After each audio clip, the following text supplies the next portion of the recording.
Buenas noches a todos. En nombre de la Fundación OSDE quiero agradecerles por estar acompañándonos en una nueva actividad de la Fundación.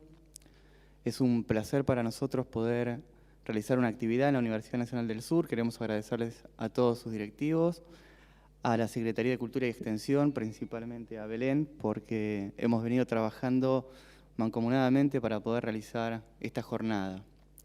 También agradecer a nuestros auspiciantes, que ya sin el apoyo de ellos sería realmente imposible poder llevar adelante estas actividades no aranceladas y abiertas para toda la comunidad.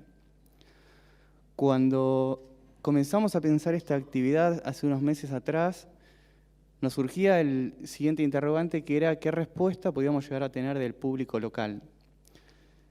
Y bueno, hoy está la respuesta. La verdad que ver el auditorio casi completo es muy gratificante para nosotros por varios motivos. El primero es entender que la agenda de la Fundación está cumpliendo con las expectativas de la ciudad y de la región y que tenemos una respuesta favorable de todos. Y el segundo es ver que hay ciertas demandas todavía y que la gente quiere salir de su casa para ver conferencias. Hoy, en una época en la que tenemos todo en YouTube, al momento y calentitos en nuestra casa, poder ver el auditorio casi completo es muy placentero y gratificante para todos nosotros. Nuevamente quiero agradecerte a vos, Belén, a la Secretaría de Cultura y Extensión y a las autoridades de la universidad. Muchísimas gracias.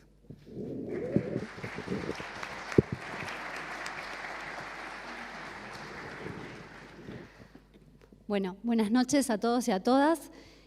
Para mí un placer compartir este espacio junto a OSDE, que como bien decía Pablo, venimos haciendo varios trabajos conjuntos, así que para nosotros todo un placer, una situación muy gratificante y sobre todo este desafío de que planteaba Pablo tiene que ver también con esta apuesta que hicimos en traer a Hugo, que más allá de que es un gran exponente, también es un gran interpelador.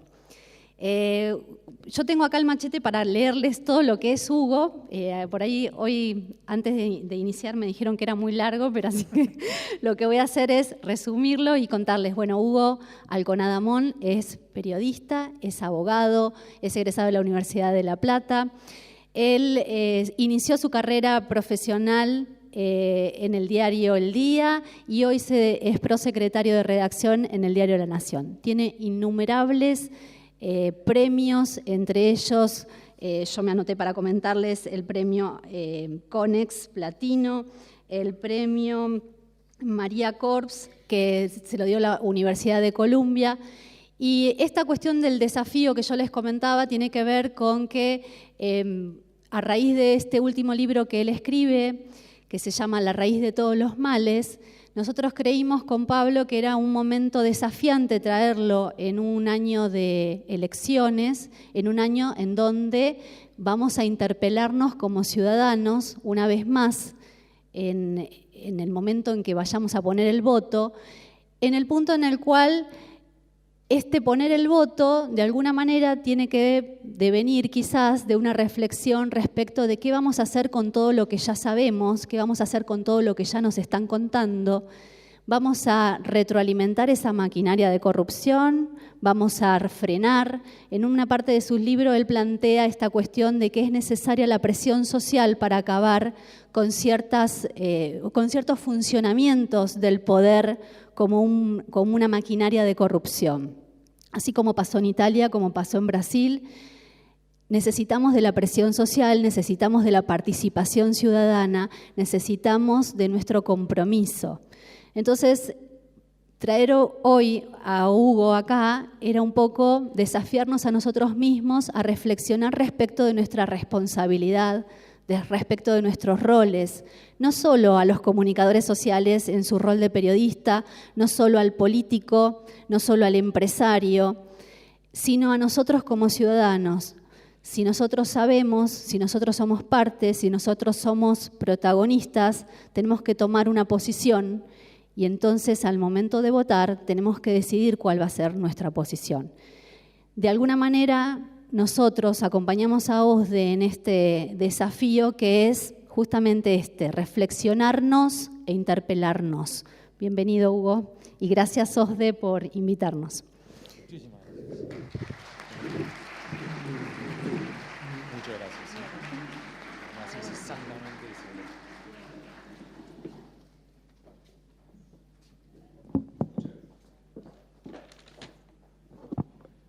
Buenas noches. Es un placer estar aquí. Gracias por venir. Hace frío, así que realmente lo agradezco. Más aún cuando no tenemos muy claro si lo que voy a decir los va a deprimir. Así que es un doble desafío que vengan y prometo hacer lo posible por no deprimirlos tanto. ¿Ok? Dicho eso, primero agradezco a la Fundación OSDE en particular. Gracias, Pablo. El mérito ha sido de Pablo. Gonzalo, muchísimas gracias. Está Pablo en particular, Pablo Sepúlveda, pido un aplauso para él en particular, por favor. Si supieran lo que este hombre ha logrado irme llevando de a poco para que yo terminara aquí junto a ustedes, es un gran mérito, así que bien. Y gracias a la universidad, francamente. Soy un egresado de una universidad pública, entonces para mí es un honor estar aquí, en este lugar, ahora con ustedes. Dicho eso, vamos a deprimirnos. Primero, estamos abordando hoy el comienzo, el despuntar de una carrera presidencial. Este es un ciclo que viene hasta cierto punto con sorpresas, me parece que sobra decir cuáles son, y que al mismo tiempo marca algunos avances y retrocesos y algunos factores que están subiendo y otros que están decreciendo. Y ese es el primer eje que quiero abordar.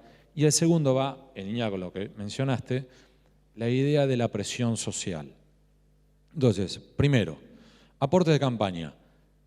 En principio, los números varían con cada ciclo electoral. Una campaña presidencial en la Argentina suele costar $100 millones.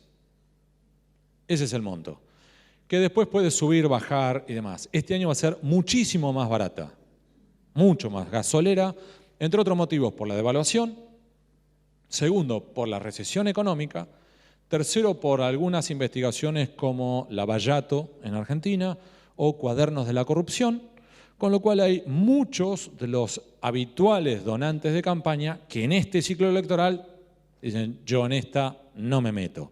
No quiero más problemas de los que ya tengo. Ahora, dicho eso, también tenemos algunas aristas que sí se están repitiendo. Entre otras, que hay algunos puestos en las listas a cargos electivos, sobre todo en el Poder Legislativo, que se rematan. Es decir, aquel que esté dispuesto a poner más dinero tendrá ese lugar. Del mismo modo que también tenemos algunos factores como en el año 2015 hubo casos en los cuales un determinado candidato financió a otro porque a su vez le restaba votos a un tercero. Esto suele ocurrir. Ocurrió a nivel nacional, ocurrió en la ciudad de Buenos Aires. Y que esto es un factor que también empezamos a observar algunos indicios de que muestran de que algo similar estaría ocurriendo ahora. Y a esto se dan un par de factores adicionales. ¿Cuáles son? Entre otros, que el dinero negro sigue fluyendo y un dato que a nosotros cada día, nosotros dentro del diario, el equipo de investigación nos está preocupando cada vez más, es el avance del narcotráfico. Hace unos 15 años eran apenas algunos ruidos muy menores y con cada ciclo electoral estamos viendo que están llegando más lejos y más alto. En algún momento eran algunos puestos a concejales en algunos lugares muy específicos y luego empezamos a observar que ya eran concejales, luego ya intendentes y ahora ya hay ruido que rodea a determinadas candidaturas a gobernaciones. Esto es un dato. Como así también otro dato es el dinero negro que provee desde la policía. Entre otros motivos porque en determinados lugares las comisarías se subastan, es decir, aquel pretendiente, candidato o candidata a liderar una comisaría tiene que decir cuánto dinero está dispuesto a poner hacia los superiores y a su vez esos superiores que siguen el espinel hacia arriba. Así que ese es otro de los factores que hay dinero. Y a esto se suma además que hay algunos empresarios que están poniendo dinero físico, cash, pero también hay otros que lo que hacen es aportes en lo que se denomina en especie. ¿Qué es eso? Yo te ofrezco los bienes o servicios que yo proveo y es mi forma de contribuir a tu campaña. Un ejemplo, supongamos que tuvieran un candidato, esto pasó, candidato que pide a un empresario $500.000. El empresario dice, no tengo $500.000 cash. Entonces, respuesta del candidato, lo sé, pero entonces lo que necesito es que me des vos tenés una fábrica de empanadas, necesito que me des o me proveas empanadas, un servicio de catering, en todos los lugares de la provincia donde vos a su vez tengas un local de empanadas. Entonces yo tengo que, por ejemplo, dar un acto de campaña en, supongamos, Tres Arroyos. Vos tenés un local de empanadas en Tres Arroyos, vos te encargás del catering para ese acto de campaña. Entonces, así como ocurre esto, ocurre lo mismo con empresas, por ejemplo, de alquileres de autos o empresarios que tienen un avión y aportan el avión. Y hay algunos casos en los cuales se paga con, por ejemplo, encuestas. Encuestas son caras y una forma, un truco es básicamente, supongamos que yo soy, estoy diciendo un nombre cualquiera, no estoy diciendo que esta empresa sea, pero supongamos que fuera Ford. Y Ford, que quiere colaborar con el candidato A, B, Z, da igual, lo que hace es, yo te contrato una encuesta, las primeras 3 carillas de preguntas son sobre Ford en la provincia de, supongamos, Córdoba, y que a su vez las siguientes 10 carillas vamos a hacer las preguntas que a vos, candidato, te interesen. Entonces, cuando me entreguen la respuesta, la encuesta, yo me quedo con la copia de las 3 primeras carillas. Y que entonces, cuando lo tenga que explicar en mi balance, digo, encuesta sobre la inserción de mi empresa, de mi automotriz, en el mercado de la provincia de Córdoba. Supongamos, estoy diciendo tanto la empresa como la provincia al voleo. Pero al mismo tiempo es, en definitiva, si viniera la FIP a pedirme explicaciones, acá tenés la encuesta, esta es la encuesta que yo utilicé. Y las siguientes 10 páginas las arranco y te las entrego en mano al candidato. Acá tenés mi aporte de campaña a tu campaña. ¿Sí? Entonces, estos son algunos de los matices que tenemos en una campaña presidencial, pero que se combina con otros. Como por ejemplo, la CIDE. Los servicios de inteligencia que exceden a la AFI, la Agencia Federal de Inteligencia, son muchos más y que al mismo tiempo tienen una enorme disponibilidad de dinero negro, dinero que reciben. En el último número que yo revisé estaban superando los 6.000 millones de pesos, que son de libre gasto en negro.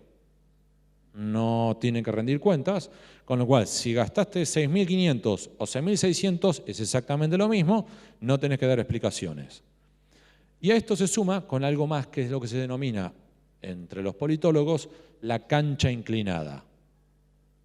La cancha inclinada es cuando el candidato, que a su vez ya es gobierno, sea municipal, provincial o nacional, utiliza la maquinaria del Estado municipal, provincial o nacional a su favor. Entonces, ejemplo, la publicidad oficial. Tengo que publicitar, supongamos, el turismo, eligen ustedes el lugar que ustedes quieran, pero en vez de hacer eso, pongo la publicidad del turismo, pero con mi rostro. Gestión Alconada. ¡Ting! O, por ejemplo, tengo que inaugurar y aprovecho los actos oficiales para hacer actos de campaña. Tengo que simplemente cortar la cinta de un nuevo comedor escolar y aprovecho, hago un anuncio de campaña. O tengo que simplemente cortar una cinta porque pavimentamos 10 calles o renovamos el mobiliario de una plaza y termino haciendo un comentario. Entonces, mientras que el candidato opositor tiene que perseguir y pedirle de rodillas a los periodistas que le presten atención, el que ya está en el poder, del mismo modo que aquel que está fuera del poder tiene que conseguir, de algún modo, subirse a un automóvil que alguien le prevea o a un avión, sea privado o público, y volar. El que ya es funcionario, avión oficial. Entonces, son distintas variantes que incluso tienen una vuelta adicional, que es cuando incluso modificás la legislación a tu conveniencia. Entonces, me convienen las colectoras, las impulso. No me convienen más, las derogo. Entre otras variantes que están funcionando. Esto como primera premisa. La segunda, que es un factor creciente que estamos vislumbrando cada vez más, que es algo que hoy se conoce, porque está de moda de ese modo, que hablábamos con los que están allí arriba, que era las fake news. Traducido al español, es lo que siempre se habló entre los periodistas como pescado podrido u opereta. ¿Sí? ¿Y qué es esto? Es los intentos de hacer circular información que no es información, porque en realidad es versiones interesadas, truchas. Y todos ustedes han vislumbrado esto, y es bastante común. Y esto, entre otros ejemplos que podemos dar, hay de todo. Habrán visto que, por ejemplo, sobre la expresidenta hay un supuesto diácono que anda con un papelito diciendo que tiene una supuesta cuenta bancaria en el Banco del Vaticano. Y este diácono anda diciendo eso. Aclaración, la unidad antilavado ya informó que eso es falso, que no existe esa cuenta. La Estampa de Italia ya lo publicó. Y aclaro algo más, el diácono no es diácono. Tan claro como eso. Del mismo modo que también está circulando un tráiler de una miniserie sobre los Panama Papers en Netflix, que aparece con la dirección de Pedro Almodóvar, y que la última imagen de ese tráiler es un comentario negativo sobre el actual presidente Mauricio Macri. Y les aclaro, número uno, averiguamos, ese tráiler es falso, porque ni la serie existe, y llamamos a España, y el equipo de Pedro Almodóvar nos aclaró que no. Ya mencioné uno sobre Cristina, uno sobre Mauricio, y al mismo tiempo, también habrán visto, alguno de ustedes habrá recibido ya en WhatsApp, una imagen de Roberto Lavagna, medias y ojotas. La foto es auténtica. Pero circula que a su vez este señor cobra una jubilación de privilegio porque este señor a su vez es el que estatizó los fondos de la FJP. Número uno, Roberto Lavagna no tiene jubilación de privilegio. Número dos, no está jubilado. Número tres, él no fue el que estatizó las FJP. Entonces, estoy dando un ejemplo de cada uno de los hoy principales candidatos, cada uno de ellos víctimas de algo que no es cierto. Y esto con un comentario adicional. Lo que estamos cada vez observando, cada vez más, hubo momentos en los cuales las trampas de este tipo se intentaban hacer a través de los medios tradicionales de comunicación. Es decir, un diario, una radio o una televisión que pisara el palito. ¿Sí? Entonces, en ese sentido, hubo una leyenda, esto estoy hablando años 80, en lo cual, esto lo pueden buscar incluso en Google, la leyenda era que en realidad el virus de HIV, el virus del SIDA, era en realidad un producto de laboratorio militar de los Estados Unidos destinado a una serie de cosas. Eso, en ese momento, fue una jugada de la Unión Soviética que salió primero en un diario de la India, que a su vez después estuvo circulando por África, hasta que finalmente llegó a un canal de televisión de los Estados Unidos, donde un periodista, Dan Rader, salió a informarlo para negarlo. Y lo único que generó fue mayor difusión. Ahora, eso era en los años 80, cuando vos necesitabas que algún periodista en algún medio tradicional pisara el palito o cometiera el error para difundirlo. Hoy están las redes sociales.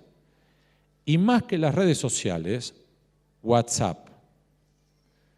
El gran factor que en las últimas elecciones en España, en Brasil, en Estados Unidos, como así también en los referendos de Brexit en Inglaterra, como así también en Colombia, con el Tratado de Paz con la FARC, se utilizó esa herramienta, WhatsApp. Y un dato adicional, Waze. Ahora voy a hablar sobre eso. ¿Por qué WhatsApp es un factor? Porque tanto los medios tradicionales, como así también Twitter o Facebook o Instagram, son redes sociales públicas. Entonces, si vos te pones a seguir a una persona, supongamos que ustedes se pusieran a seguir a todos los candidatos y candidatas que están aquí en Bahía Blanca, y ustedes observan que alguno de esos candidatos o candidatas desbarrancan y mienten con algo, automáticamente saltarían todas las alarmas y los medios de comunicación lo desmentirían. Ahora, el truco con WhatsApp es, primero, que pasa por debajo de los radares periodísticos y circula entre todos.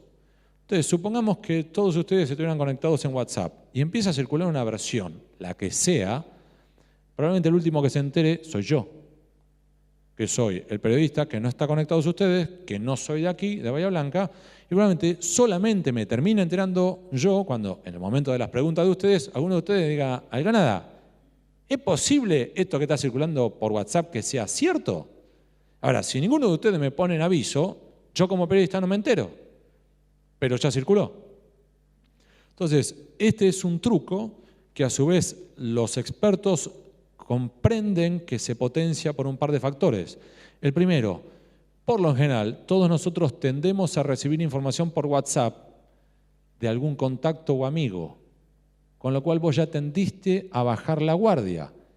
Porque no es que lo recibiste de un medio que supongamos, a vos no te gusta, supongamos Clarín, y estás leyendo algo que sale en Clarín y vos decís, esto debe ser mentira como todo lo que sale en Clarín. O no te gusta Página 12, esto lo dice Página 12. Ahora, si por el contrario vos lo recibís de un amigo o una amiga por WhatsApp, vos decís, esto debe ser cierto, con un factor adicional.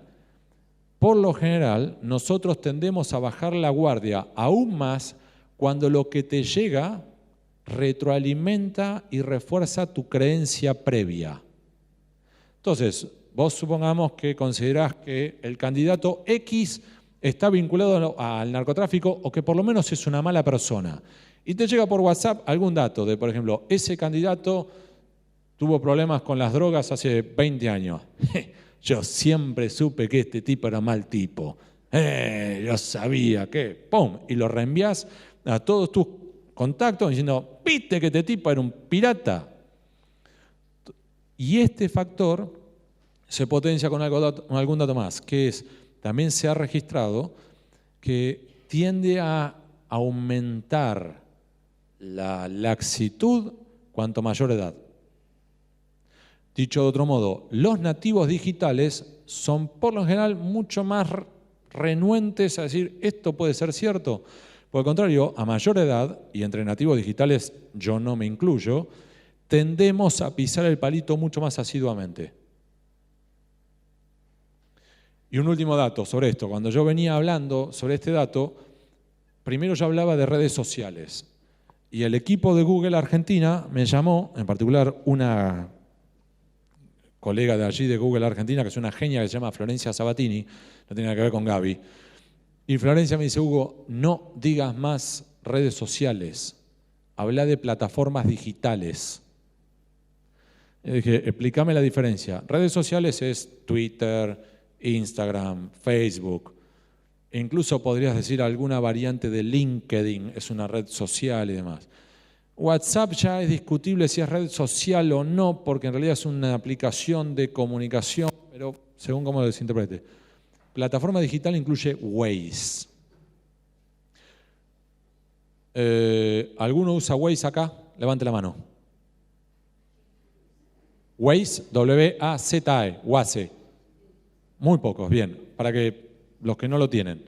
Cuento, Waze es una aplicación que vos podés bajar a tu teléfono que te sirve para, básicamente, supongamos, tengo que llegar desde aquí hasta La Plata. Y lo que hace es buscarte, por un lado, la ruta más corta, pero al mismo tiempo te pide autorización para utilizar tu propia información, es decir, a qué velocidad estás manejando, por dónde estás yendo, para a su vez mejorar la información que le da a todos los demás que usan Waze. Entonces, supongamos que yo voy manejando y a mitad de camino hay un accidente de tránsito y la policía me desvía. A su vez, lo que eso va a emitir es una alerta para que todos los demás que están en el mismo camino sepan que hay un desvío a la altura de tal kilómetro para que a su vez esos otros que están en el mismo camino no tengan la misma dificultad y puedan esquivar la encerrona e ir por otro camino. Eso es muy útil, por ejemplo, en la ciudad de Buenos Aires, donde todos los días tenés 800 cortes, piquete, protestas y todo lo que quieras. Entonces eso te permite, yo por ejemplo todos los días viajo de La Plata a Buenos Aires y todos los días Waze me tira una sorpresa nueva. Me dice, hoy te toca por acceso sudeste, vamos, hoy te toca por la Calchaquí, vamos, hoy te toca por... y te va tirando por distintas variantes. ¿Por qué cuento todo esto? Porque a su vez como vos estás usando Waze y eso se utiliza con geolocalización, si vos, por el motivo que fuere, estás en un semáforo o estás en un piquete y tu auto se detiene, automáticamente el mapa queda en un segundo plano y en el primer plano, arriba de todo, te pone una publicidad. Entonces, supongamos que estuviéramos todos juntos arriba de un auto, en este momento, aquí. Estás en la esquina porque está el semáforo. Frenaste, aparece la publicidad. Y la publicidad podría llegar a ser: ¿sabías que a 300 metros de esta esquina está la pizzería más rica de la ciudad de Bahía Blanca, según votaron los bahienses durante los últimos 524 años? Entonces decís, ¡pah! Debe ser rica esta pizzería. Entonces decís, mirá, son las 8:30, frenamos un minuto, nos comimos una pizza y después seguimos camino, dale, te tirás al costado y comiste la pizza. Ahora, eso, que puede ser una publicidad geolocalizada con fines para comer una pizza, que es algo muy meritorio, también puedes utilizar para política. Entonces, supongamos, llegaste a una esquina cualquiera, semáforo, y te pone publicidad negativa o publicidad primero positiva. ¿Vos sabías que este es uno de los 538 semáforos que en los últimos 2 años puso el actual intendente de la ciudad? Gestión, no estoy hablando del actual intendente, gestión Pirulo. Entonces, vos primero no tenés ni idea si eso es cierto o no. ¿Qué vas a salir? ¿A buscar los 538 semáforos? Y segundo, las chances que tenés de verificar eso son nulas. ¿Por qué? Porque donde se encienda el semáforo, vos tenés que apretar el acelerador, la publicidad desaparece y vuelve a aparecer el mapa en primer plano. Ya quedó atrás, pero ya te quedó en la cabeza. Que puede ser publicidad falsa, pero te entró. Y ahora voy por la publicidad negativa. Llegaste a un semáforo, se pone luz roja, publicidad negativa. ¿Vos sabías que este semáforo, el intendente, que es un delincuente, tardó 500.024 años en ponerlo, y porque tardó todo ese tiempo, en esta esquina murieron 18.524 niños menores de 3 años aplastados por camiones Iveco? Entonces vos mirás eso y decís, el intendente es un genocida. Y en ese momento se pone en verde el semáforo y vos arrancaste. Esto es una realidad que yo la exagero, pero que está ocurriendo. España. El equipo que organizó la campaña de Vox en España ya se detectó que a través de 3.000 cuentas de Twitter enviaron más de 4 millones de mensajes por Twitter de ataques a los candidatos rivales. Más aún, se detectó en Inglaterra con el Brexit, se detectó en Colombia con el tratado, se detectó en Estados Unidos con Trump y se detectó también en Brasil, donde llegaron más lejos y generaron lo que se conoce en las ciencias políticas como astroturfing. Astroturfing. ¿De dónde viene ese nombre? Nada, paréntesis, es simplemente, eso viene de una marca de césped sintético, pero que parece natural, de canchas de fútbol, deportes, ¿sí? Que el truco viene de ahí, es algo que parece natural, que parece espontáneo, pero que en realidad es falso, está manejado, que es sintético, trucho. ¿Y a qué voy con esto? En Brasil ya se está verificando que en la última campaña presidencial hubo, entre otros aspectos, supuestas ONGs que no existen, que fueron creadas para la campaña presidencial, que emitieron informes que no existen, que no tienen asidero científico, que a su vez fueron levantadas por supuestos periodistas que no son periodistas, que a su vez emitieron artículos periodísticos que no existen, pero que a su vez eran diseñados nada más que al solo efecto de difundir por WhatsApp. Entonces vos recibías en WhatsApp un WhatsApp que decía lo que fuere sobre el medio ambiente, que era un supuesto medio de comunicación que en un supuesto artículo de un supuesto periodista hablaba o abordaba un supuesto informe elaborado por una supuesta ONG que no existen. Nada. Pero a su vez, y me incluyo, ¿cuántos de nosotros cuando recibimos algo por WhatsApp decís, uepa, frenemos un minuto, ¿esto será cierto? Frenás y te pones a buscar en Google si esto es cierto o no es cierto. Muy pocos. Entre otros motivos, por lo que yo mencionaba antes, te lo mandó un amigo. ¿Cómo va a ser falso si me lo mandó Pancho? ¿Cómo va a ser falso si me lo mandó Laura? Y además, confirma lo que yo ya sospechaba, que este candidato es un pirata. O este candidato o esta candidata está defendiendo algo que está mal. Pomba, lo mandamos. De hecho, uno de los trucos, uno de los últimos trucos que se están verificando ahora, ¿saben cuál es? ¿Alguno utiliza Wikipedia? ¿Sí? Bueno, para los que no saben qué es Wikipedia, es una suerte de enciclopedia online que se alimenta y se enriquece por los aportes de los propios lectores, sus propios usuarios. Entonces, suponte, alguien puso, no sé quién, hizo una suerte como de mini biografía mía en Wikipedia. Entonces, si ponen Wikipedia Welcome Adamón, aparezco. Ahora, a su vez, si cualquiera de ustedes quiere poner ahí, a su vez, Alconada el 25 de junio de 2019 dio una conferencia en la Universidad Nacional, lo pueden hacer. Y entonces esto se va enriqueciendo y aumentando con los aportes de los propios usuarios que utilizan. Ahora, ¿cuál es el truco? Cuando se utiliza para la trampa. Supongamos que Pablo fuera candidato, aquí, en Bahía Blanca, y yo puedo volcar ahí adentro, en Wikipedia, decir, Pablo, candidato a la intendencia, aunque en 1988 fue detenido con 10 kilos de cocaína cuando circulaba por la provincia de Corrientes. Y Pablo solo perdón por usarte como ejemplo, y Pablo solo se va a enterar cuando alguno de ustedes que está leyendo sobre Pablo en Wikipedia lo encare y le diga, perdón, ¿a vos te detuvieron en 1988 en Corrientes con 10 kilos de cocaína? Y yo voy a decir, no, vamos. Y ahí es donde es uno de los trucos, la generación de la duda. Esto debe ser cierto. Entonces, este es uno de los factores que más está creciendo ahora, ¿sí? La tendencia a las fake news. Ahora, a su vez, uno de los otros factores que estamos aquí en dudas, que es una campaña que se avecina como muy sucia, no solamente por esto, sino por un dato adicional, que es la oportunidad de yo soy candidato, compito contra Pablo y yo públicamente lo elogio, pero mis equipos a través de las redes sociales lo van a atacar. Y con un último dato, ojalá que me equivoque. El riesgo que corremos es que la suciedad ocurra demasiado tarde. Es decir, en los últimos días o semanas previos a que todos nosotros vayamos a la urna. Cuando aquel que es afectado no puede demostrar que es falso. Supongamos que empieza a circular que Pablo, cocaína, Corrientes, 1988. Y empieza a circular eso 5 días antes de la elección.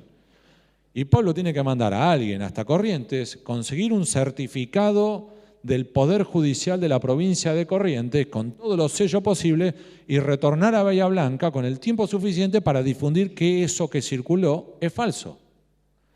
Entonces, uno de los aspectos que podemos estar enfrentando durante esta campaña presidencial, y ojalá que me equivoque, es el trabajo sucio en las semanas o días previos a la campaña presidencial, a la elección. Este es un factor. El otro, un factor que es decreciente. Así como decía, este factor que está subiendo, que es el de la fake news, decreciente. Tribunales. Y en particular Comodoro Pi. A favor o en contra de todos los candidatos, estoy hablando. No estoy hablando de nadie en particular. Y aquí uno de los factores es que lo hemos ido observando de manera recurrente. ¿Cuál es?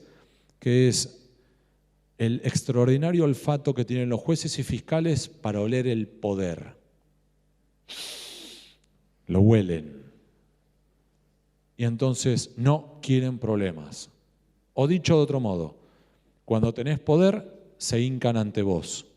Cuando dejás de tener poder, te patean la cabeza. Y voy a dar un ejemplo puntual sobre un ex presidente que ya hoy no compite, está fuera de los radares hasta cierto punto y creo que va a servir para entender esto. Carlos Menem, 1999, ya acumulaba múltiples investigaciones y denuncias en su contra y allí recuerdan cuando afronta una avanzada por la causa Armas que derivan su detención, arresto domiciliario en la quinta de Armando Costañán. ¿Recuerdan?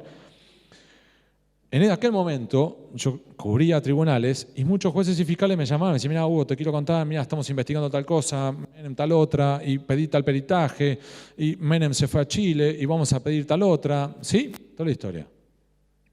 Menem se candidatea a presidente, recuerdan, en 2003. Y todos los jueces y fiscales desaparecieron. Todo lo que me llamaban, dejaron de llamar. Yo los iba a buscar y hubo uno, me acuerdo, me dijo, acabo de pedir Porque es necesario un peritaje contable de todo el grupo familiar y todo el entorno societario. Digo, ¿cuánto tiempo te va a tardar? 2 años.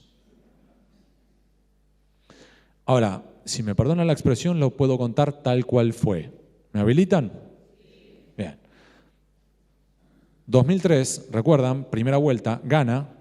Días posteriores empieza el run run y finalmente él se baja. ¿Recuerdan? Kirchner presidente. Estaba en la redacción, al lado de Luna Park, Diario de la Nación. En ese momento, en la redacción, tenemos todo el tiempo múltiples televisores encendidos en todos los canales de noticias y demás. Crónica TV, la legendaria placa roja. Pam, pam, pam, pam. Suena, primera imagen, placa roja. Se bajó Menem. Segunda placa, Kirchner presidente. Y en ese momento me suena el teléfono celular. Entonces, atiendo, mirando la pantalla, yo en el medio de la sección política, mi jefe en ese momento era Ricardo Carpena, acá, atiendo y digo, hola, y me llama un fiscal. Me dice, Hugo, sí, acabo de pedir la indagatoria de Carlos Menem. Y acá donde va mi expresión, que les pido disculpas, pero yo se las cuento tal cual fue. Y le digo, vos hijo de puta estás viendo lo mismo que yo por televisión, ¿no? Y se empezó a reír, dice, ¡guau, guau, guau! Sí, y quiero ser el primero, el que pase la historia como el primero que le pidió la indagatoria. Corté y le digo a Ricardo Carpena, le digo, Richard, tenés 90 líneas, le acaban de pedir la indagatoria a Menem. Y mi jefe, en ese momento, no es que dijo, qué barbaridad, cabrón, se empieza a reír y dice, ¿qué esperabas? Dale, agarrá, 90 líneas. Entonces, esto que ya pasaba en aquel momento, y lo menciono con él, pero es algo que también estamos vislumbrando con los distintos jugadores que hoy están en el candelero. Es decir, esto excede, insisto, a un determinado candidato. ¿Sí? Pero esto es un factor que a su vez, así como pasó con Menem, pasa con los actuales. Y esto combinado con un factor adicional, que es 2 expedientes ultra sensibles. Cuadernos y el capítulo argentino de Lavallato. Y ambos son un verdadero dolor de cabeza para todos. Todos es todos. Vamos primero al capítulo argentino de Lavallato. En Brasil, el Lavallato, más allá de todo lo que ya sabemos y está saliendo a la luz ahora sobre Moro, para mí el gravísimo error que cometió, como mínimo error, de aceptar ser el ministro de Justicia de Bolsonaro, todo lo que ya sabemos, ¿sí?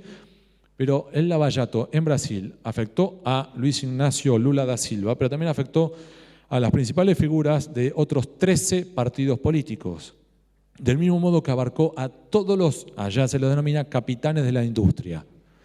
Solo Marcelo Odebrecht es el equivalente a la empresa Odebrecht, según qué números tomes, entre 20 y 50 veces el tamaño de Techint. O sea, que imagine que un juez llevó a prisión a un Paolo Roca multiplicado por entre 20 y 50 veces. Imaginen el tamaño. Esto llevó a su vez en Brasil, que se calcula los cálculos que no son políticos sino técnicos, que Lavallato costó una reducción del PBI de 2,5 puntos porcentuales del PBI por año, desde el año 2014 en adelante. En Perú se calcula 1 punto porcentual por año. En Panamá, que es el país que más ha crecido en América Latina en los últimos 15 años, medio punto porcentual por año. En Argentina, entonces, este es un primer factor. Olvídense quiénes son los empresarios. Sí, está el primo del presidente, todo lo que quieran. Pero olvídense, acá hay un problema que va más allá de los empresarios. ¿Sí? Es un problema del enfriamiento de la economía en el momento que ya hay una recesión. Y del otro lado, en el caso de los cuadernos, después podemos hablar porque me imagino que me van a hacer preguntas sobre eso, así que no me voy a expandir ahora. Pero sí les menciono lo otro, que es la mancha de aceite. ¿Y a qué voy con esto?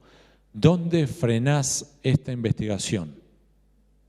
Porque, en definitiva, supongamos que, y esto ha pasado, los principales 4 empresarios del sector del transporte, corrijo, los principales 6 fueron, los principales 6 del sector del transporte ya se presentaron en tribunales y dijeron, sí, me presionaron, no era que yo quería, me obligaron, pero pagué coimas.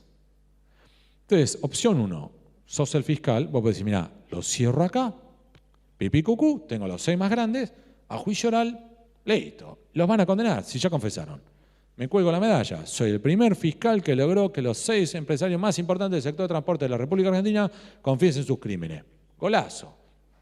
Ahora, esa es una opción. La segunda opción es, si ya tengo los primeros 6, tengo que llamar a los restantes 4 del top 10 y decirle, muchachos, los 6 más grandotes no aguantaron la presión. ¿Ustedes sí? Y cuando ya tuviste los primeros 10, ¿qué tenés que hacer? Segunda fila. Ya tengo a los 10 elefantes. Ustedes son búfalo. Perdón. Los elefantes no aguantaron la presión y los búfalos sí. Empiezan a contar lo que saben. Y cuando tengo el top 20, tercera fila, vengan todos para acá. Ustedes son ciervos. Los elefantes no aguantaron. Los búfalos tampoco. ¿Ustedes sí? Y cuando los tengo ustedes, lo siguiente, cuarta fila, las águilas. ¿Ustedes sí? ¿Y dónde parás? En ese factor.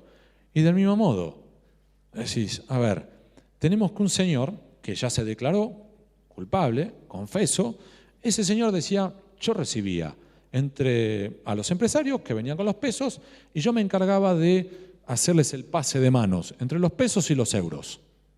¿Sí? Y era entre 1 y 3 millones de euros por semana, es decir, entre unos 50 y 150 millones de dólares al año.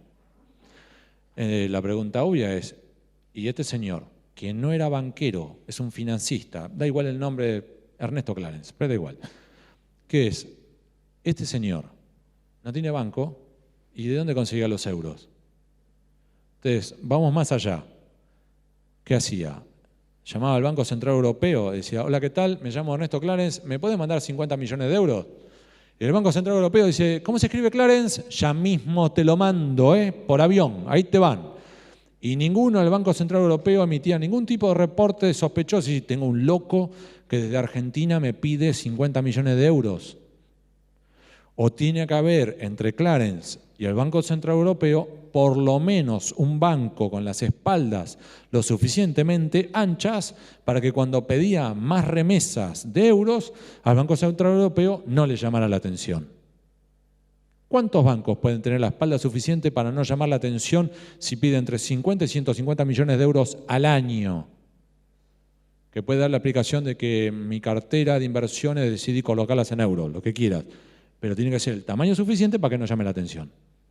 Todavía, hoy, tenemos el eje de los bancos y el eje de las consultoras que nos abordó. Consultora significa, si tenemos que los empresarios del sector del transporte admitieron que pagaron sobornos, ¿de dónde sacaron el dinero? De algún lado sacaste, o de tu patrimonio personal o del balance de la compañía. Si lo hiciste del balance personal, tenés un problema de evasión. Si lo hiciste del balance de la compañía, tenés evasión, pero además debe tener facturas truchas o algo. De algún modo dibujaste una salida de fondos. Y a su vez, esa salida de fondos, las distintas consultoras, Price, KPMG, Deloitte o la que fuere, que te aprobó tu balance, son responsables, El contador que firma, ¿algunos contador acá? ¿Ninguno contador? No seas cobarde. No arrugues. ¿Sos responsable o no sos responsable por lo que firmás? Mira, hizo el gesto para que no lo vieron. Está clarísimo. Bueno, faltan de ellos. Esos son como distintos ejemplos que voy abordando de las distintas variantes de la mancha de aceite que decís, ¿a dónde termina esto? Entonces, esto excede a un funcionario o a un exfuncionario o a un empresario en particular. Acá tenemos un desafío sistémico. Y a su vez, esto a su vez está claramente supeditado a lo que pase en las elecciones. Según quién gane, podemos tener un problema u otro.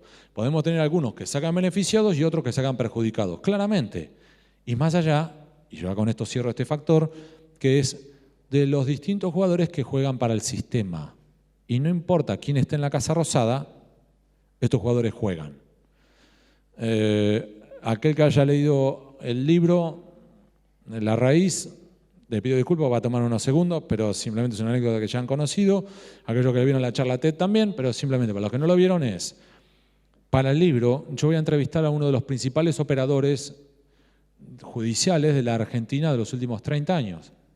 Operador judicial, tradúzcase como aquel que, siendo o no abogado, se encarga de el alegato de oreja, es decirle, pedirle clemencia o negociar algo con el juez para que el juez no le hunda el cuchillo y no le parta la cabeza al acusado. ¿Sí? Dicho esto, esto puede ser en buenos términos y de manera elegante, decir, mirá, esto no es delito por esto, por esto, por esto, y te pido una gauchada, mirá el expediente para que verifiques que lo que te estoy diciendo es cierto, o puede ir por el lado más oscuro y asqueroso de cuánto querés por zafar a este que es un asesino serial. ¿Sí? Cualquiera de las dos variantes. Ahora, uno de los principales operadores judiciales de la Argentina, otra vez, si les digo el nombre no dicen nada. ¿Por qué? Porque es un señor cuyo talento precisamente es que su rostro no es conocido. Podría estar sentado acá en esa silla que está vacante y nadie sabría quién es. Porque esa es la ventaja que tiene, justamente. Su rostro es anónimo. Ahora se va a la cervecería más concurrida de Bahía Blanca, nada. Este señor, a su vez, para que vislumbren, era el señor que se encargó de manejar los jueces de la servilleta para Menem, que es el mismo señor que se encargó de algunos trabajos más sensibles para el gobierno anterior y también para el gobierno actual.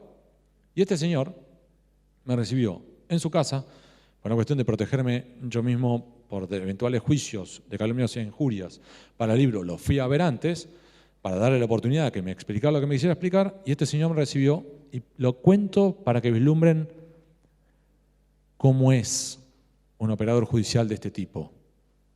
Y me recibe en el quincho de su casa, cierra la puerta, se guarda la llave y tiene mi altura, pero unos 40 kilos más, ¿sí?, de panza. Se sienta adelante mío y tiene atrás de él la imagen de Al Pacino. Esperen que todavía no termine.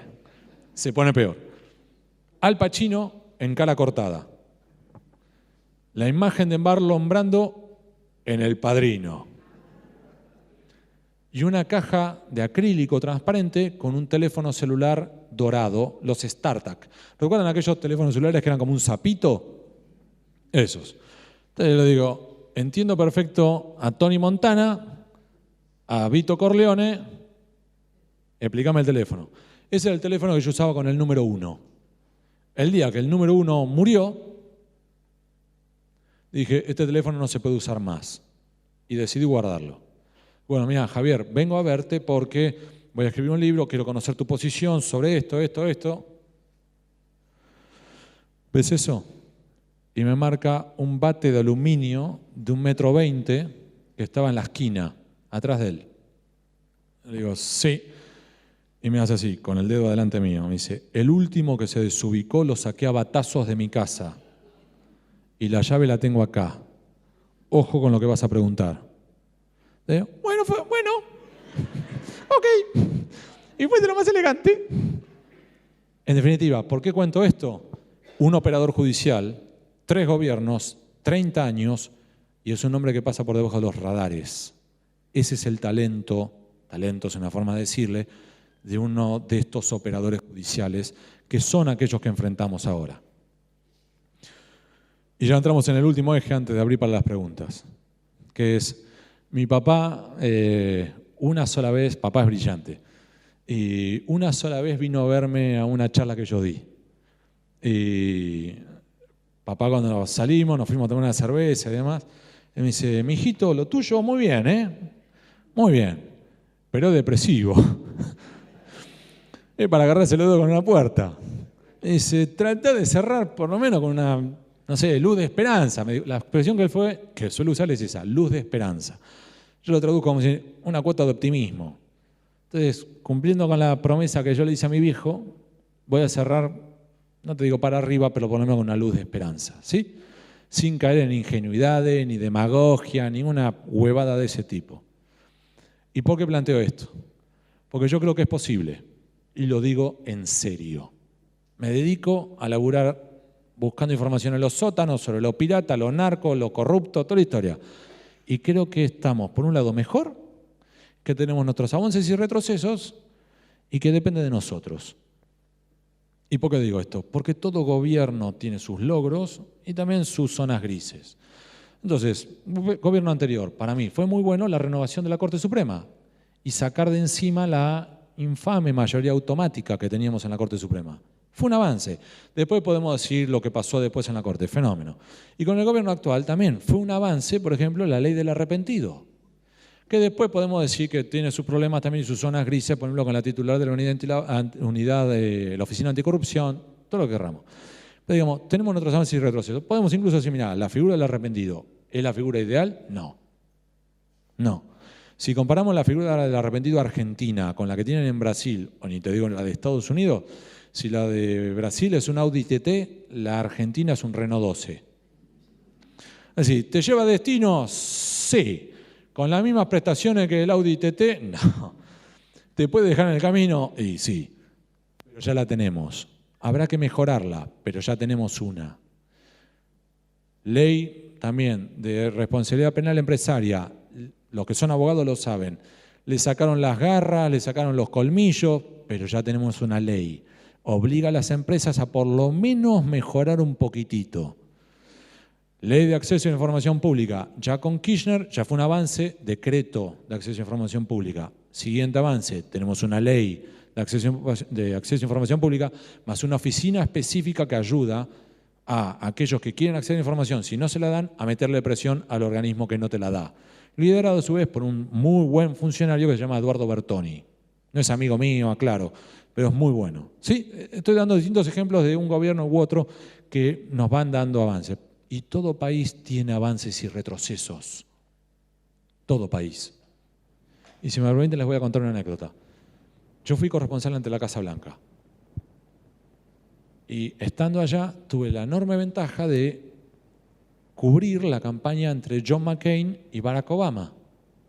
Estuve volando en el avión con John McCain y estuve en el cuartel central, los headquarters de Hillary Clinton y también el de Barack Obama en Chicago. Cuando finalmente gana Barack Obama, me invitaron a la Asunción al área VIP que eran 5.000 personas, no éramos. Entonces, estaba allí, pero yo sabía que no iba a estar en un lugar muy interesante, porque iba a estar muy lejos, y opté por irme a la zona general. Para los que no estuvieron en Washington, básicamente Washington tiene en el lugar central, es una suerte de X o crucifijo, que es el monumento a Lincoln, el Capitolio, que es el Congreso de los Estados Unidos, el monumento a Jefferson, la Casa Blanca, y donde los dos vectores se cruzan, está el monumento a Washington, el obelisco. Que a su vez el monumento a Washington está sobre una explanada, ¿sí? Una pequeña loma. Con lo cual, si vos te pones es como si fuera yo aquí, estás en una posición más elevada con respecto a todo lo que te rodea, 360 grados. Todo lo demás están abajo tuyo. Entonces tenés una visión panorámica para los 4 lados. ¿Sí? 20 grados bajo cero. Ese día 20 grados bajo cero. Truco. Ustedes acá tienen su buen frío, así que lo saben. Uno de los trucos, si tenés que estar en la calle esperando, zapatos con suela de goma, pero además entre tus zapatos y el piso, un cartón. Te corta el frío. Entonces, estaba allí y cuando llega la Asunción, al lado mío toca una señora más grande, unos 70 largos, afroamericana, que mientras que estábamos allí empieza con un teléfono antiguo, tipo celular, pero de los grandotes, empieza a tratar de discar. Entonces, yo me doy cuenta que como se le complicaba con el guante, entonces yo me saco el guante, le pido el teléfono y digo, dígame. 646-646, que es el prefijo de Ohio. Entonces, se lo disco, se lo doy, y en inglés le dice a alguien, sí, te juro que es así, lo que estás viendo por tele está pasando. Corta, y yo le digo, excuse me, I couldn't help, discúlpeme, no pude evitar escucharla, soy periodista, argentina, ¿me puede contar? Me dice, somos 2 hermanas, y con mi hermana no teníamos dinero para las 2 venirnos a Washington, echamos a suerte, mitad y mitad cada viaje, el viaje, y me lo gané yo. Y vine. El acuerdo era que la que llegara a Washington llamara a la otra y le confirmara si lo que estaba pasando por televisión era real. Porque cuando yo era chica, iba a otra escuela, y lo que te cuentan todos, iba a otra escuela, otro baño, otro restaurante, otra universidad, otro todo. Y de repente ver a uno de los nuestros en la Casa Blanca, y aclaro, en Estados Unidos todavía hoy se considera que si vos tenés un octavo de sangre que es afroamericana en los formularios, además es tan insólito que aunque están en contra del racismo, en los formularios te ponen caracterización étnica. Y si tenés un octavo, es decir, uno de tus bisabuelos era afroamericano, tenés que marcar African American. Es real. Me pasó a mí, licencia a conducir, tuve que llenarlo y yo puse Hispanic American. Acá soy ciudadano argentino, pero para sacar la licencia a conducir lo tenés que llenar. Ahora, Hispanic American, y respuesta, viene una mujer y dice, you are European Caucasian.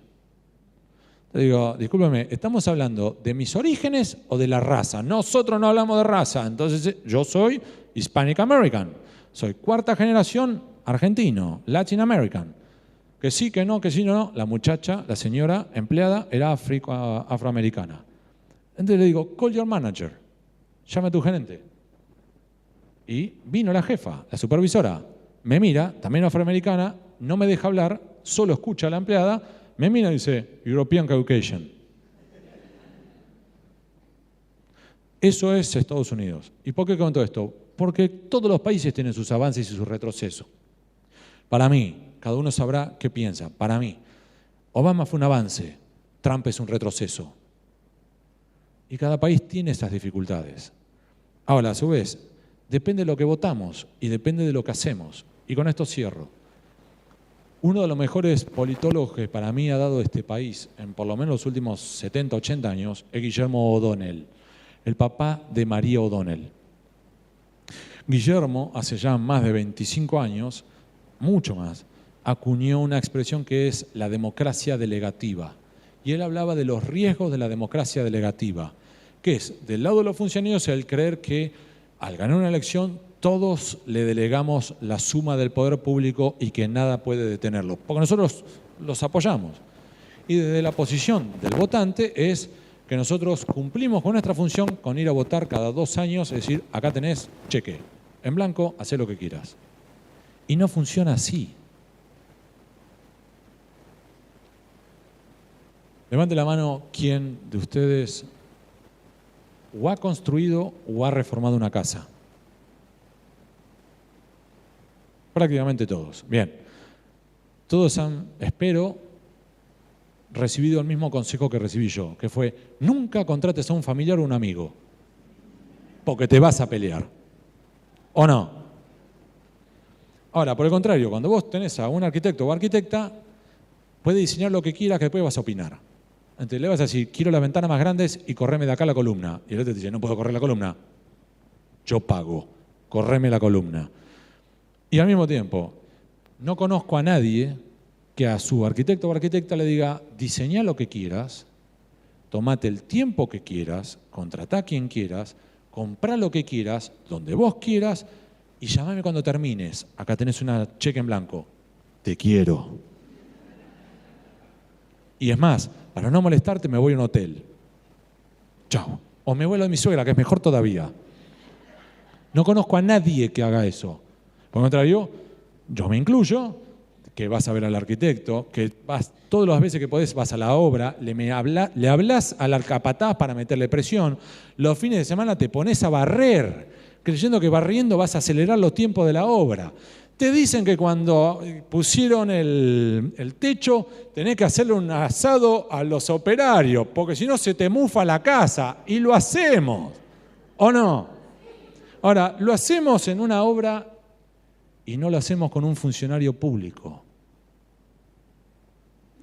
Y el funcionario público en los Estados Unidos y en Inglaterra se le dice public servant, servidor público. Y se entiende, y la forma de presentarte en los Estados Unidos es, vos no te presentás como I'm a citizen or a US citizen. Vos te presentás como I'm a taxpayer. Significa en español, no te presentás como soy un ciudadano de los Estados Unidos, te presentás como soy un contribuyente, yo pago los impuestos acá. Entonces, cuando yo tenía, alguna vez me pasó, algún tipo de discusión en alguna oficina pública en los Estados Unidos, me llamaban, ¿y usted quién es?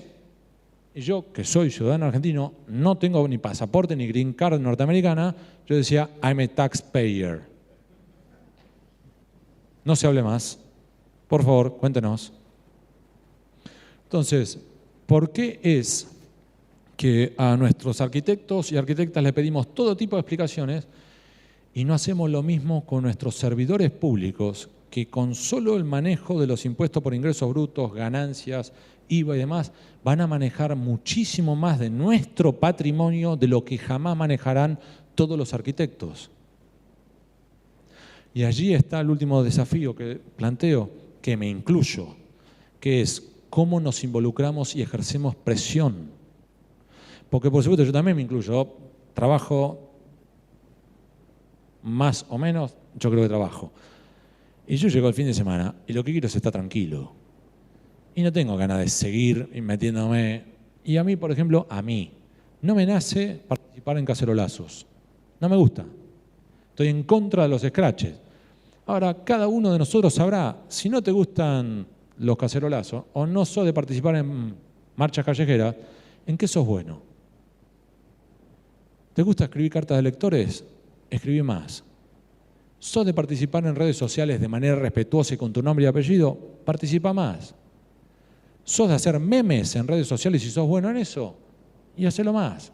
¿Te involucrás con una ONG? Involúcrate más. Ahora, hagamos algo. Sino, ¿por qué este sistema que está diseñado para la corrupción y la impunidad, por qué va a cambiar? ¿Por qué va a cambiar si los beneficiarios del sistema se están enriqueciendo y siguen impunes? Tienen que estar locos si quieren cambiar ese sistema. Solo con presión social es que se aprobó la ley del arrepentido. Si la ley del arrepentido ya funcionaba para secuestros extorsivos, trata de personas, financiamiento del terrorismo, ¿qué fue? ¿Que se les escapó a los legisladores no aprobarlo para los delitos de la administración pública? ¿O por el contrario, porque sabían lo que podía ocurrir si lo aprobaban, lo trataron de pisar todo el tiempo que pudieron? Y solo con la presión pública es que realmente lo aprobaron. Y lo mismo pasó con el debate sobre el aborto o no aborto. A los legisladores les daba exactamente lo mismo. Yo estaba en Buenos Aires, en las primeras audiencias, los legisladores no iban a los debates porque no les importaba. Y solo cuando hubo movidas, tanto de un lado como del otro, comenzaron a comprender que aquello que votaran no les resultaría gratuito y que en cada una de sus ciudades o pueblos los harían responsables. ¿Qué votaste? ¿Y por qué votaste eso? ¿Quién te autorizó a votar eso? Y ahí es donde empezaron a involucrarse en serio. Entonces, simplemente planteo como una inquietud, ¿cómo podemos involucrarnos más para que esto comience a cambiar? Muchas gracias.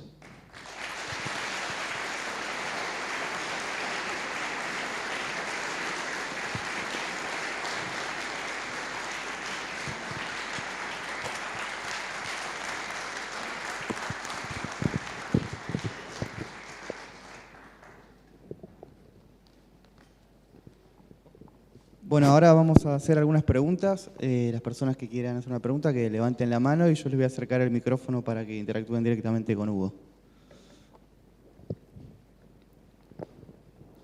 Lo que les pido, dado la hora que es, si les parece, los invito a hacer una pregunta, no comentario, para que podamos ser más los que participemos. Yo prometo ser mucho más breve de lo que fui hasta ahora, así que haya un par de preguntas adicionales. ¿Les parece? Sí, señor. Sí, una pregunta directa. Caso D'Alessio. Se habló ¿Caso? mucho, caso D'Alessio. Es decir, se habló mucho de que estaba armado, qué sé yo, pero lo que encontraron en la casa de D'Alessio, lo encontraron. Y es un hormiguero grande. Sí, ahí yo creo que se mezclaron el hambre y las ganas de comer. Es decir, ahí se combinaron, por un lado, un señor que claramente algo tiene significa tiene acceso a información que no debería tener, que ahí puede ocurrir, porque en estas cosas que son esas cosas vidriosas que nunca te queda claro, que es esa agente de inteligencia, ese agente inorgánico de inteligencia, le encantaría ser agente de inteligencia y tiene amigos adentro y tiene una ida y vuelta. Todo ese tipo de variantes son posibles. Y eso se combina, que a su vez, que la investigación que está ahora en marcha en Dolores, todavía no tenemos muy claro qué hay ahí adentro, porque está bajo secreto de sumario. Entonces, lo que hasta ahora vamos sabiendo son como pedacitos que no tenemos claro cuál es el panorama completo. Entonces, en mi caso, yo soy muy cuidadoso de decir, esperemos a ver qué hay. Porque yo realmente creo que ese señor, si no es agente, le pegan un poste. Ahora, al mismo tiempo, yo creo que es un personaje bastante peculiar.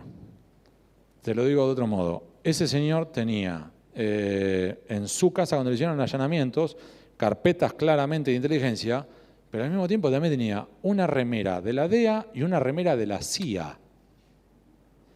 Que yo sepa, nadie que de la DEA tiene una remera de la DEA. Que además se compran, aviso, para los que no han vivido en Washington, alrededor de la Casa Blanca tenés distintos kioscos de diarios y revistas donde te podés comprar las remeras. Y algo más, esto es exactamente igual que en la Argentina. La poli federal y la poli provincial se detestan. Con lo cual, si sos de la poli federal, no sos de la poli provincial. Si sos de la DEA, no sos de la CIA. Y no tenés la remera de los dos. Con lo cual, insisto, creo que hay un tema para averiguar. Lo que no tengo muy claro es cuán profundo es esa investigación. ¿Nadie más? ¿Nos vamos a tomar una cerveza? Sí, espere que ahí le pasen el micrófono. ¿En qué está implicado el periodista Santoro?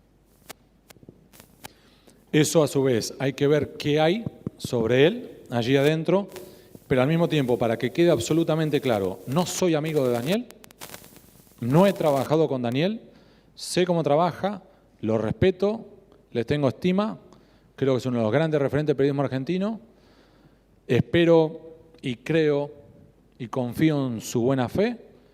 Yo creo que si ocurrió algo es que él cometió errores y a su vez también te digo, sé dónde vive, sé cómo vive, no se enriqueció y te puedo garantizar, porque sé cómo vive, que no es un mercenario y al mismo tiempo, insisto, ¿puede haber cometido errores? Sí.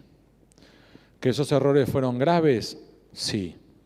Incluso yo, más de una vez te digo, he cometido un error similar, no de este tipo, pero decir, mira, bajar la guardia cuando no debería. Hoy en el almuerzo contaba de cuando yo, en un momento, viajaba a Mar del Plata, y lo cuento. Y yo viajaba a Mar del Plata todos los jueves por una investigación, y esa investigación, yo iba a las 4 de la mañana, me pasaba a buscar un chofer del diario, nos íbamos a Mar del Plata, laburaba todo el día, los jueves, y 7 de la tarde pasábamos por el Café Duor, nos comprábamos un café grande cada uno para una inyección de cafeína y ruta 2 volver para La Plata. Y esto lo hice 6 meses. Choferes rotativos del diario, y en un momento hay uno en particular, Guillermo, que muy capaz y muy despierto y que empezó a ayudarme y empezó, mira Hugo, me parece que esto va por acá, fíjate, vos estamos buscando esta dirección, pero me parece que tiene que ser acá la vuelta porque fíjate tal cosa. Y como me pareció muy piola, empecé a pedir ir con él. Y después ya dejamos de viajar y demás, y al tiempo me cruzo con una persona que en la calle, yo iba con mi mujer, me dice, hago nada, sí, ¿me puedo sacar una selfie con usted? Sí, bueno, me estamos sacando la foto. Y me dice, usted sabe que usted trabaja con mi tío. Digo, ¿en serio? Sí, ¿cómo se llama? Guillermo. Él está contentísimo con usted, me cuenta que fue a Mar del Plata. Él trabajaba antes para la CIDE.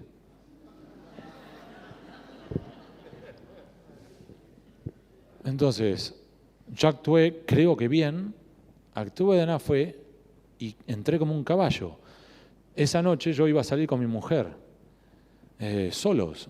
Le dije, mira, morocha, dame un minuto porque tengo que ponerme a revisar los apuntes, a ver qué carajo hice durante esos viajes a Mar del Plata con este tipo al lado, a ver si todavía puse en riesgo una de mis fuentes. Entonces, yo insisto, lo estimo a Daniel, sé cómo vive, creo en su buena fe, confío en su buena fe y puede haber cometido ese error de bajar la guardia cuando no debió, que todos aprendemos de los errores. Yo les contaba y ellos se reían, a Pablo y a Gonzalo, que me pasa ahora que, por ejemplo, voy al diario, me ha pedido hace poco ir a dar una charla a Balcarce, desde La Plata son 3 horas y media, 4. Me llamaron 4 veces, las 4 veces le pedí al chofer que frenara el auto, me bajé y hablé con afuera del auto. Claro, la tercera vez el chofer me dice, usted está loco.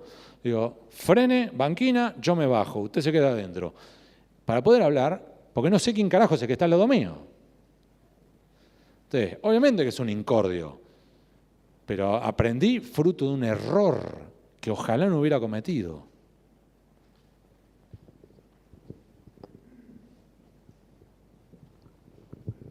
Sí.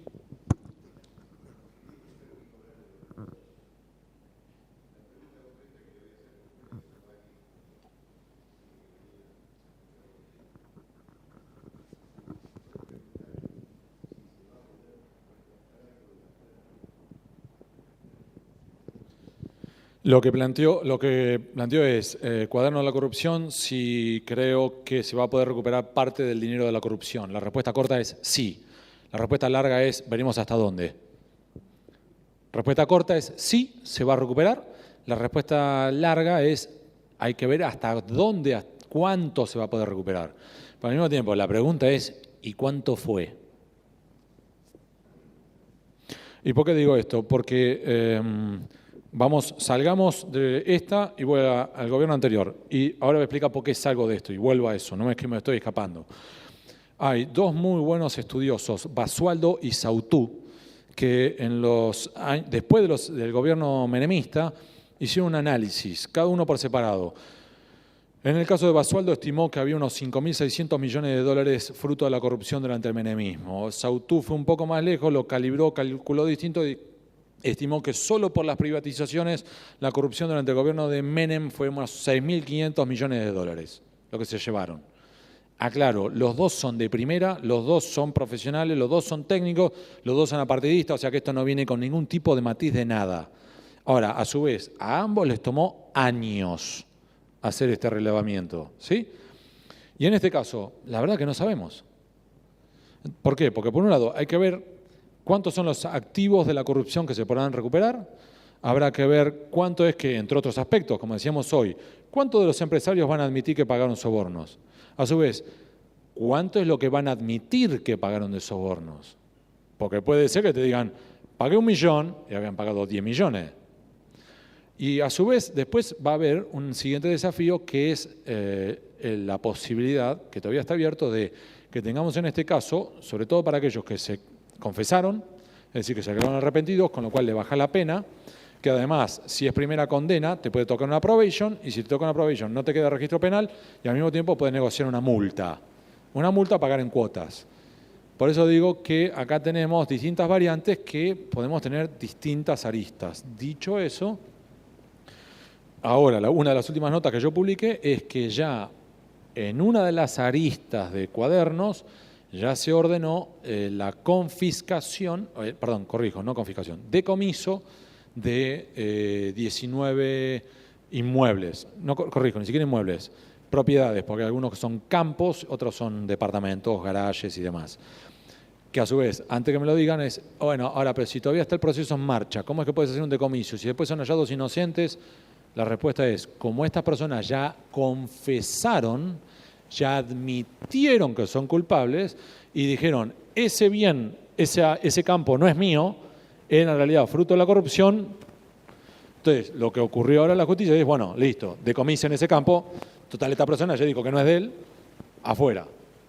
Entonces, yo creo que esa respuesta hoy creo que es posible, que vamos a recuperar activos. La pregunta es hasta dónde y qué monto, es una pregunta todavía abierta. No sé quién tiene el micrófono. Ah, dale. Yo hago una sola pregunta y viene a raíz de lo que dijo el señor. ¿Por qué aquellos que están detenidos por corrupción van como candidatos en la lista de algunos partidos? Lo que preguntó el señor es qué ocurre con aquellos que estando acusados se están presentando a candidatos. La respuesta corta es la legislación argentina establece que todo argentino que cumpla con determinados requisitos según para senadores, diputados, senadores son distintas variables, todo argentino se puede postular salvo que tenga condena firme en su contra. Entonces, otra vez, incluso para no generar urticaria, salgamos de esa investigación.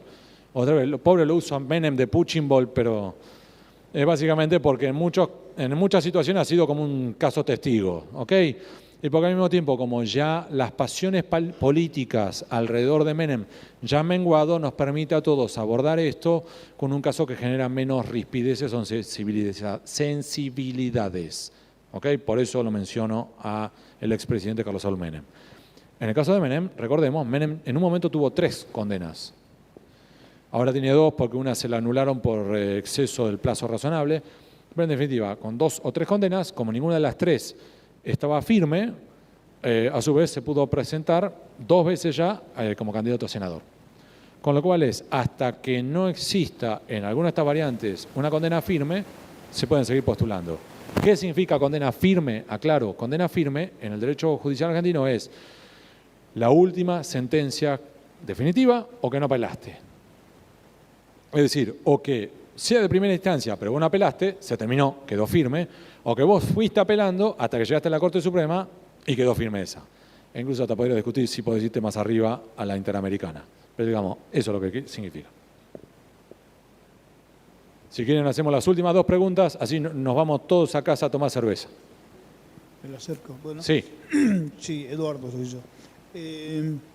A su juicio, ¿por qué razón el tema López, Bolso de López, derivó en una cuestión personal, su patrimonio, enriquecimiento, y en absoluto se investigó el origen de los fondos? Ahí hay una combinación de factores. Por un lado, porque el origen de los fondos solo se pudo seguir hasta un punto, que fue el banco, Finansur, y ahí llegó.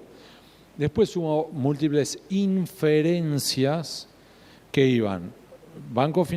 Voy un paso más atrás para lo que nos siguieron en este caso. José López, secretario de Obras Públicas, el hombre, recuerdan que en un momento llevó bolsos repletos de dinero más un fusil semiautomático a un convento, ¿recuerdan? Esa persona a su vez ya tenía una investigación por enriquecimiento ilícito, finalmente junto con ese incidente se aceleró la investigación, elevado a juicio oral, condenado finalmente, y la pregunta era, ¿y ese dinero de dónde salió? Y acá la sospecha se alimentó porque desde el kirchnerismo alimentaron, es decir, ese dinero es de Calcaterra, primo del presidente Mauricio Macri, dueño de IEXA, una constructora. Ahora, eso que es una sospecha, una hipótesis que difundieron desde el kirchnerismo, lo que pasó fue, el dinero, los dólares, se pueden hasta cierto punto rastrear lo que se llama la ruta, ¿sí? Hacer el seguimiento. Que supongamos, como decíamos hoy, vos tenés un banco de Argentina que se llama el Banco Central Europeo y dice, mandame euros, ¿sí? Entonces, el Banco Central Europeo registra que mandó una partida de euros que en determinados casos y hasta cierto punto puede tener registrado qué fajos mandó a la Argentina, hasta cierto punto. Lo puede mandar a la Argentina y a su vez, en la Argentina, hasta cierto punto, ese banco puede a su vez informar a quién le entregó esa remesa. Ahora, a partir de ahí ya, si ese dinero empezó a circular, por ejemplo, que yo compré o vendí un campo o un departamento, lo que sea, ya se te empieza a complicar. En el caso de ese dinero que se encontró de José López, lo que se pudo fue, por la partida, pedirle datos a la Reserva Federal de los Estados Unidos, que a su vez lo que informó fue, yo se lo mandé al Banco Finansur de Argentina. Banco Finansur, en ese momento era Sánchez Córdoba. Sánchez Córdoba, a su vez, en ese momento, no sé si ahora, miembro de la comisión directiva de Boca, con el Tano Angelici. Pero hasta ahí llegamos. No se pudo seguir mucho más de ahí. A su vez, la inferencia es que en realidad esto debía ser de Calcaterra, como está además Sánchez Córdoba vinculado a Angelici, este debe ser dinero vinculado, sospechamos, esto dice el kirchnerismo, a Calcaterra. Pero insisto, quedó como un signo de pregunta. Yo hasta donde pude averiguar y lo que me cuentan personas en las cuales no es que confíe, pero digamos, son personas que usualmente suelen darme buena información, me dice, quedamos trabados. Hasta ahí llegamos. También te digo algo, esta misma dificultad yo he tenido en otros casos. Cuando yo estaba en otro tema nada que ver, traté de hacer ese seguimiento.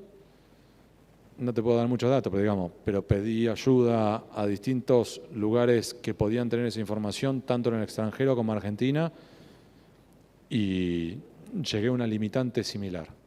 Hay como un momento en el cual el mismo uso de ese dinero en el circuito, digamos, callejero, informal, te empieza a como generar dificultades.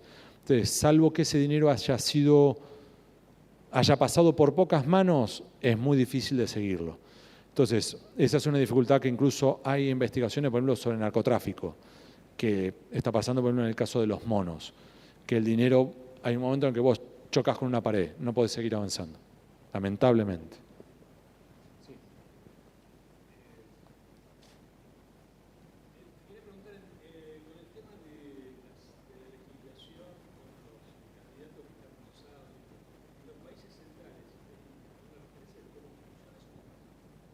También hay diferencias.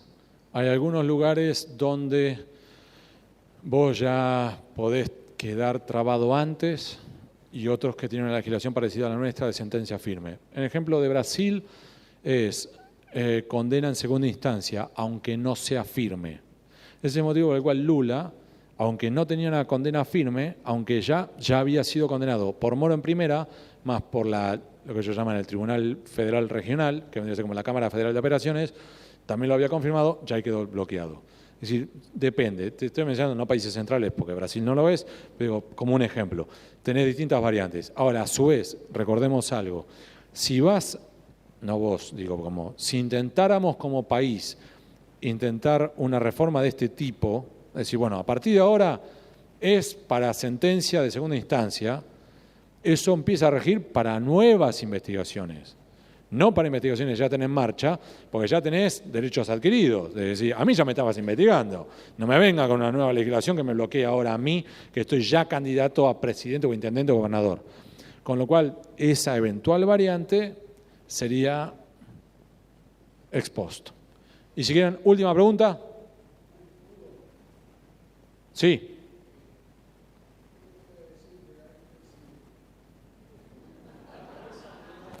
¿En cuanto a qué? No, en cuanto a eso, lo que le puedo decir es que dependerá. Dependerá de múltiples factores que son todos los que hemos estado hablando en esta charla. Es decir, qué ocurrirá en las elecciones, caso por caso, prueba por prueba. Entonces, hoy me preguntaban sobre ese tema. Ella tiene muy buenos abogados, dependerá entre otros factores cómo planteen la estrategia a los fiscales, las querellas y qué haga la defensa. Entonces, a mí, mi papá tenía una respuesta que cuando yo era chico me ponía loco y hoy, la verdad, entiendo lo que quería decir, que era, papá me solía repetir cuando yo le hacía una pregunta específica, me decía, la Corte no se expide en casos abstractos. ¿Qué es? Hay que ver caso por caso, situación por situación, juicio por juicio, en cada instancia oral. Y entonces, prefiero no hacer esa respuesta, y no porque te la esté esquivando, sino porque, francamente, el darle una respuesta más asertiva, la verdad, le estaría mintiendo. Esa es la verdad. Buenas noches. Y gracias.